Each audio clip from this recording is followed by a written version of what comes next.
আসসালামু আলাইকুম প্রিয় দর্শক শ্রোতা। দেখেন এখানে কত বড় বড় গাছ ছিল, সেগুলো কেটে ফেলা হয়েছে।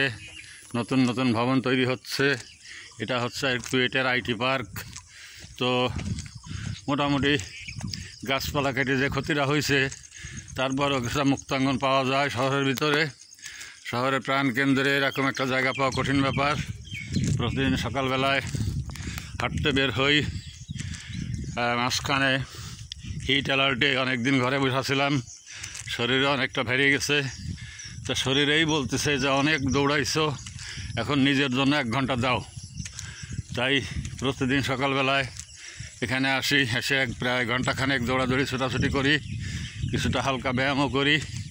হাঁটুতে ব্যান্ড পরা আছে, কোমরেও ব্যথা আছে, তারপরও না করে উপায় নেই।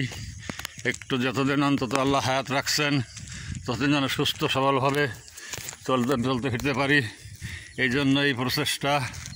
সবাই ভালো থাকবেন, সবাই চেষ্টা করবেন, আমার জন্য দোয়া করবেন।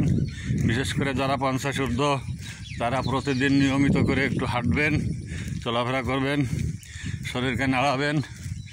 তো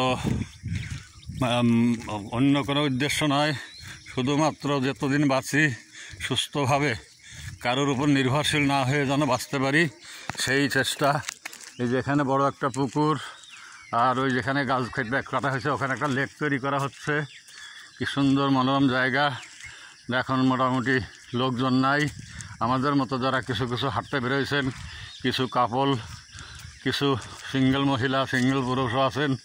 কদাচিৎ তাদের সঙ্গে দেখা হয়, শুভেচ্ছা বিনিময় হয়। পরিবেশটা ভালোই লাগে। আশা করি সবাই উপভোগ করছেন। এবং এমন একটা জায়গা সত্যি শহরের ভিতরে পাওয়া খুব কঠিন ব্যাপার। তো যে ঘেমে ভিজে গেছে একদম। এখন অবশ্যই হাঁটা শুরু হয়নি পুরোপুরি ভালোভাবে। আজকে আপনাদের সে একটু দেখানোর জন্য এই ভিডিও লাইভ করার চেষ্টা করছি, লাইভ করছি।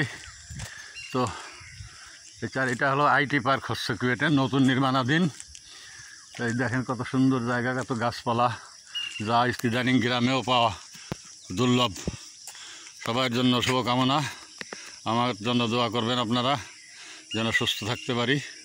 সুস্থতা একটা বিশাল নিয়ামত, তা বুঝতে পারেন একমাত্র যারা হাসপাতালে আছেন এবং যারা ঘর থেকে বের হতে পারেন না, 1 গ্লাস পানির জন্য আর একজনের পরে নির্ভরশীল হতে হয়।